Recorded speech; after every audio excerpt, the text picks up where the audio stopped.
Hello and welcome to another special episode where I cover some of the most bizarre moments in gaming history. Today we will be discussing Sweet Baby Inc., a narrative consulting firm that's attracted more negative attention than a football riot breaking out during a state funeral, and who many on the internet believe are the sole reason why any video game they worked on instantly turns into shit, like they've got the Midas touch in reverse or something. In this video, I will be looking at a recent project of theirs, and in doing so, I'm gonna try to be as fair as possible.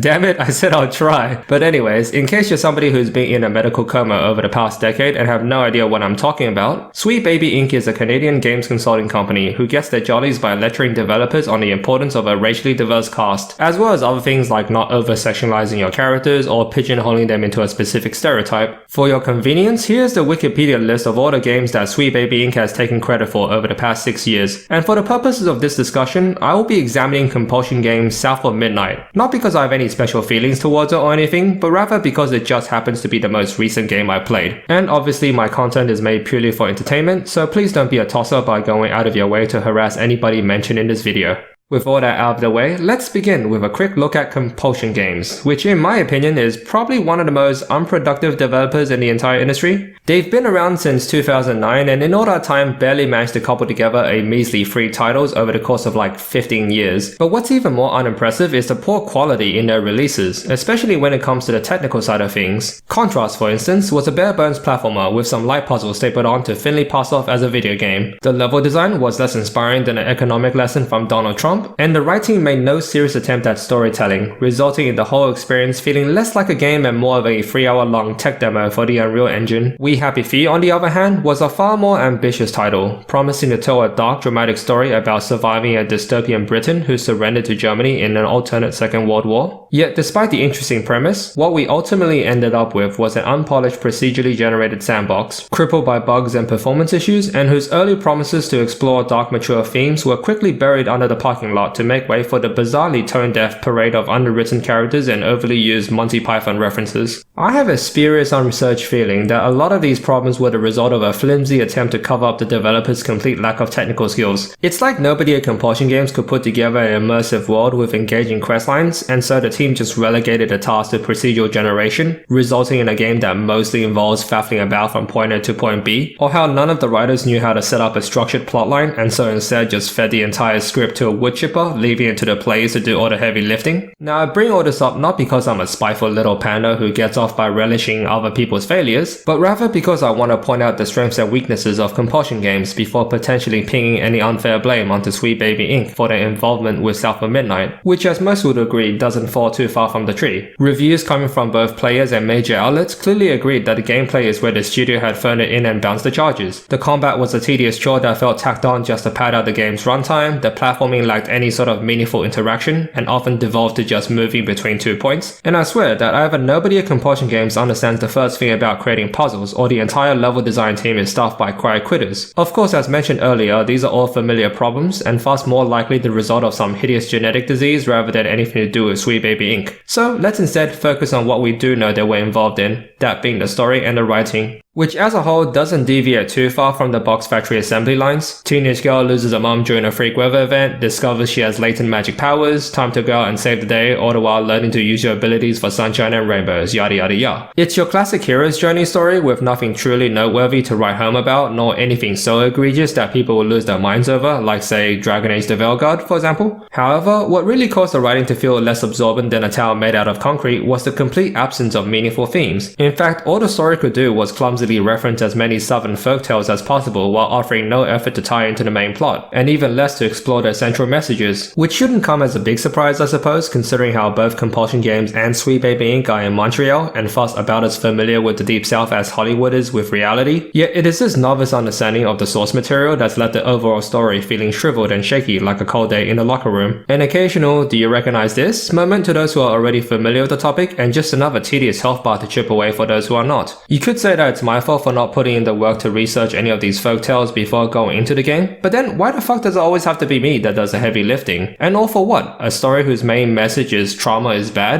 Thank you, Kim Belair, but most of us already figured that out around the time we caught our parents shagging in the living room. I suppose for the sake of fairness, I should clarify what my expectations are when exploring central themes, so tell you what, I'll use an example. Let's pretend I had to write a story that explores the themes behind the Wendigo. Now obviously you don't want to limit your story to a terrible creature that eats people, because that would be way too lazy and probably something licensed by Disney. No, what you are really dealing with is a cautionary tale about cannibalism in Native American society. Remember, these were hunter-gatherers, meaning they were extremely vulnerable to harsh winters, where a serious lack of game could result in people tragically hunting and eating each other. Because at a certain point, people are going to have to choose between doing something horrific and monstrous or dying of starvation. But even if you do choose to cast away your humanity and turn on your neighbors, you're still gonna be hungry by tomorrow, so in the end, was it really worth it? Like, these are the type of questions you want to invoke in your story, and you need your characters to be on both sides of the coin to explore that in depth, which was exactly what was missing from South of Midnight. Like, ask yourselves, what did the story of Two-Toed Tom have anything to do with Hazel's character arc?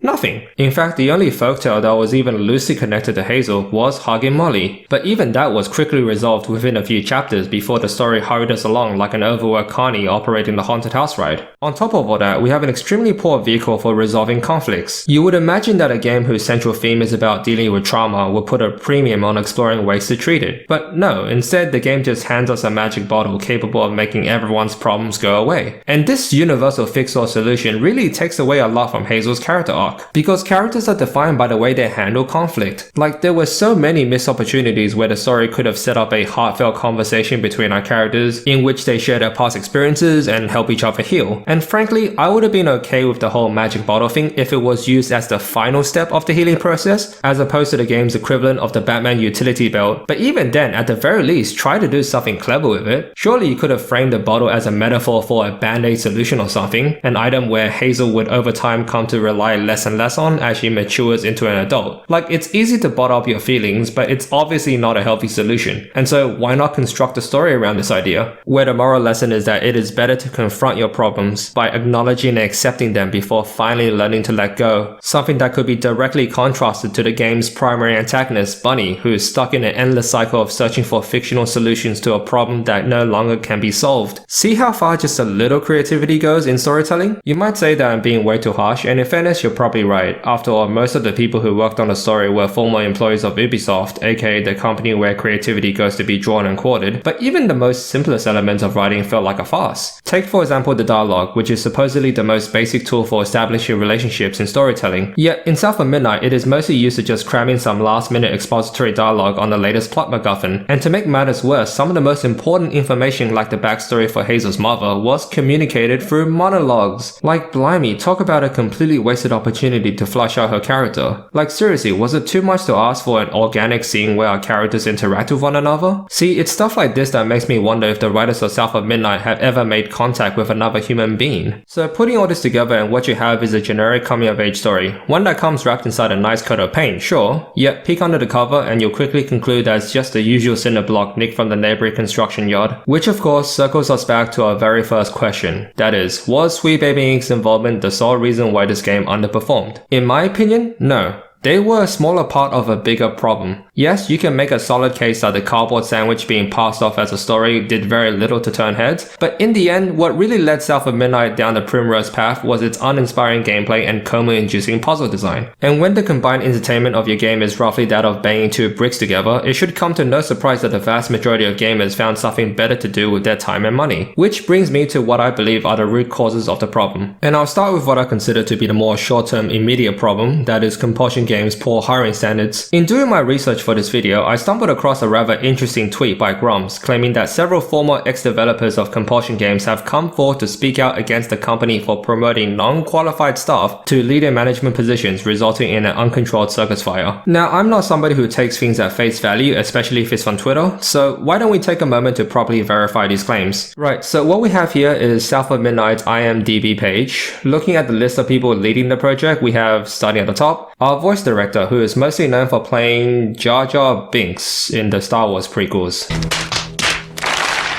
I mean, Okay, that ain't great. Personally, I feel like that's the kind of thing you might want to leave out, that you happen to play one of the most hated characters in cinematic history, but fine, you work with what you got, I suppose. Moving on down the list, we have the game director, whose only experience is South of Midnight, literally no other credited projects to speak of, yet somehow promoted to game director.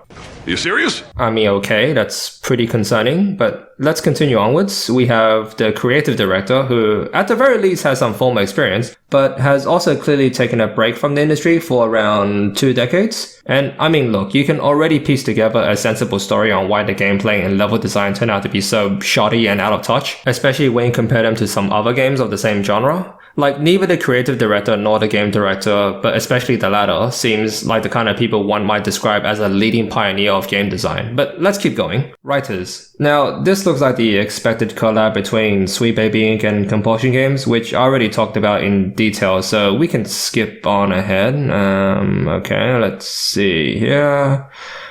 Lead producer, known for Misclick's D&D Pirate Edition. Wait, what? Hang on. A Dungeons and Dragons show on Twitch. Wait, did this person just stream her D&D session and pass it off as work experience? I mean, I guess it's better than having a blank piece of paper labeled resume. But still, this person definitely should have been in a lead position. Like, holy smokes, some of these people appear to have the work history of like a high school student or something. And look, I'm not trying to say that every single person you hire need to come with several years of industry experience and be ready for active combat or something. Like, that would be ridiculous. Everybody has to start from somewhere, and there's always going to be some level of learning on the job no matter what. But for goodness sakes, please don't promote these people to senior positions. It's not productive for them, nor is it good for the project, and it's certainly going to be a nightmare for the people who has to work underneath them. Anyways, let's do one more. Composer. And here we go, finally someone with decent industry experience. In fact, come to think of it, the only part of South of Midnight that I liked was the music. Now, isn't that a shocker? Turns out that if you put competent individuals in charge of a task, they'll end up doing a wonderful job. Who could have known? What a wild and unpredictable experiment. I should quickly point out that while some people have come to praise the stop motion in the game as something interesting and unique, I'm personally not convinced. It certainly doesn't have the same animation quality as a stop motion film, and it also didn't seem to be very consistent throughout the game, with some cutscenes playing very smoothly as if it never intended to be in stop motion at all. My guess, and this is only a guess, is that the team had a devil of a time optimizing the game, which isn't too far-fetched considering that they're using the Unreal Engine. Like, you really have to intelligently break down your levels into smaller sections if you want to load in all your assets efficiently without the game stuttering, and my suspicion is that this was something Compulsion Games failed to properly address and instead try to pass off as an intended aesthetic choice. But regardless, back to topic, I think it's fair to conclude that this tweet from Groms is credible, which is concerning because one of the people mentioned here is the community manager, who is cited as one of the many incompetent staff promoted or hired into senior positions who does no actual work, and is someone who apparently has a problem with gamers as well as specific ethnicities. Now, this explains a lot of the game's shortcomings because, putting her political opinions aside for a moment, your job as a community manager is to act as a conduit for your game to the community. You must be well presented, be actively encouraging constructive dialogue from your audience, and most importantly, you need to relay any feedback to the development team so they can address potential issues with the game. It's a pretty tough and important role, and not just some desk job you can pass off to a friend as a favor. So the last person you want in this position is someone who is hostile towards the community and who is clearly not interested in doing their job. Like, blimey, there were people including myself who have been pointing out the unimpressive combat and level design since as early as the Xbox showcase in 2024, which could have given Compulsion Games nearly a year of dev time to polish up the gameplay had they simply hired somebody who was effective at communicating with the audience. Dear me. Anyways, moving on to what I think are some of the deep-seated problems with South of Midnight. The first being that it was made for Game Pass, which is a model that is completely unsustainable. Like, subscription services in general demand a constant supply of new content to justify their existence, and so naturally end up favoring quantity over quality, which in turn incentivizes a that would do attitude among developers, who would then often relegate the more creatively challenging elements of their work to third-party consulting groups like Sweet Baby Inc., for instance, which, as we discussed earlier, isn't really capable of delivering anything beyond your generic slop which people like me are no longer interested in playing. And so one can argue that it's far more sensible to just save up your money for the small handful of amazing games that seldomly pop up every year or so, so, as opposed to just constantly bleeding money and time muddling through a mountain of mediocrity in the hopes of recovering the value of your subscription cost. Lastly, we need to talk about the outside factors, specifically government tax incentives to promote DEI policies. Now, I was a harsh critic of the Sesame credit when it was first announced in China roughly a decade ago, largely due to fears that it might have been tied to people's social credit standings and thus used to push pro-CPC propaganda onto consumers. Fortunately, those fears proved to be unwarranted as it turned out to be far less invasive and more of a loyalty system for online shopping platforms. Yet fast forward to today and the same concern has now re-emerged, only this time in the West with ESG scores. The Canadian government, for example, offers significant tax benefits to any company willing to comply with ESG practices such as promoting diversity, equity, and inclusivity. This is a big problem because political social engineering is still morally wrong regardless of whether you agree with the policies, especially if you are a liberal progressive who supports freedom of thought as a basic human right. And let's face it, companies are not complying with these practices out of the kindness of their hearts. No, they're doing this for the tax breaks. And you can see this based on the amount of corporate sponsors who's abandoned supporting Pride Month shortly after Trump's return to office. So consider what might happen if you set a precedent for government-sponsored social engineering and some future head of state comes into power and decides to push for a fascist agenda. Do you really think all these companies will stick to their quote-unquote values and just happily leave free money on the table, as opposed to immediately be with the program so that CEOs can afford another yacht? I wouldn't bet the house on it. And just to quickly knock some sense into all the people who believe in the myth that Canada is different because it's some sort of progressive liberal fantasy land that can take refuge from Trump and Musk, the truth is Canada shares a lot of the same problems as the United States. Everything from rising cost of living to political censorship, and from government-captured corporate lobby groups to full-scale climate disasters. Oh yeah, let's not forget violating basic human rights by kicking down doors and dragging First Nation people out of their homes for living in the way of a major gas pipeline, just like in the US of A. Additionally, anyone who's familiar with Canadian culture will tell you that the country faces two very serious social issues. The first being racism towards Asians, which has skyrocketed since the COVID outbreak, so much so that even their own State Department had to address just so everyone would calm their tits. And the second is a neo-Nazi problem, which was embraced even by the government itself. For those who don't believe me on that, here's a video showing the entire Canadian Parliament giving a standing ovation to a Waffen-SS war criminal during Zelensky's visit.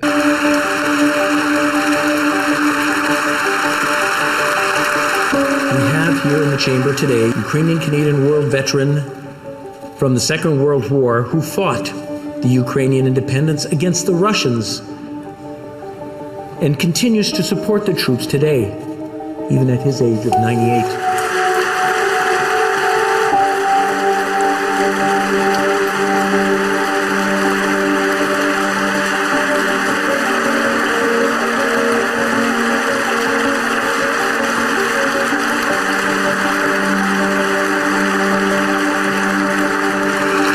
He's a Ukrainian hero, a Canadian hero, and we thank him for all his service.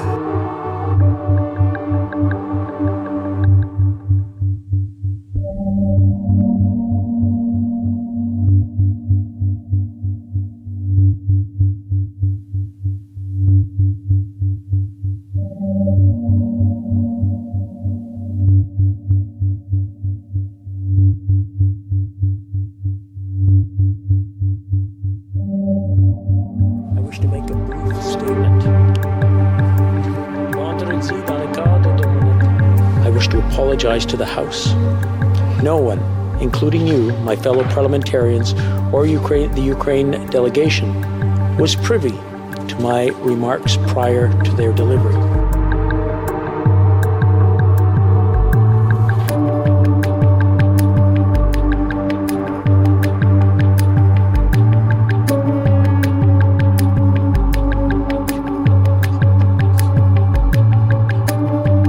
Like, seeing stuff like this just makes me sick to the stomach. It really shows how morally bankrupt Canada is these days. And so when compulsion games decide to circle the wagon around their community manager, who has a track record of racism, it does make you wonder if the problem is a bit more systemic within the company. So to sum up, no, I don't think Sweet Baby Inc. is the Cape supervillain that's getting all these games tarred and feathered, but rather they're just the latest symptoms of a much bigger set of problems. Those of course being a mix of poor hiring standards as well as a terrible business strategy that's only kept alive via the morally bankrupt use of taxpayer money. Address the root causes and then you'll see meaningful change. But let me know what you think on the issue. Leave a comment below, share your thoughts on the topic, and as always, thanks for watching.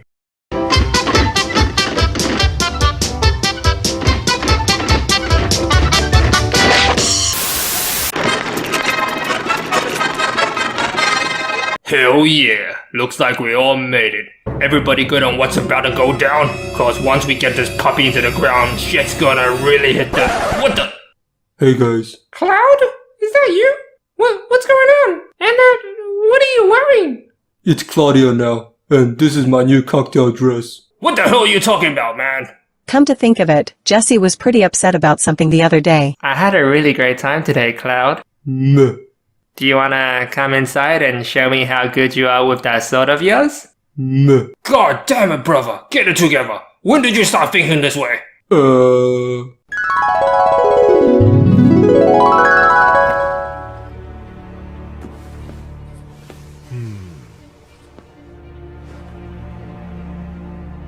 know what I want. A second dance. Just the two of us.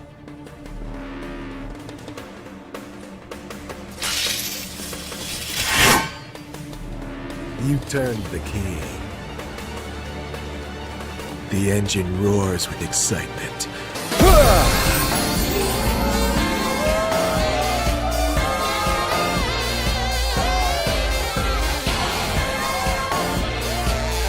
Welcome to the Honeybee Inn, Cloud. You seek my approval, do you? I understand. I'd rather not talk about it if that's okay with you guys. No, nobody's judging you. I mean, everybody here has their own secrets, right? Like, I for one have been using the church basement to grow psychedelic flowers. Huh, so that's why I'm always getting attacked by invisible enemies every time I hang out with you. And I've been kidnapping orphans and training them as suicide bombers.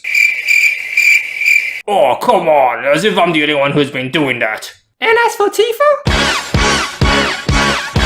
So you see, Claudia, there's no need to be embarrassed or anything. So, you guys are just cool with this? Like, this won't change anything between us? And I can still come along to do some terrorism? Of course, right guys? Well, I suppose this doesn't really change anything.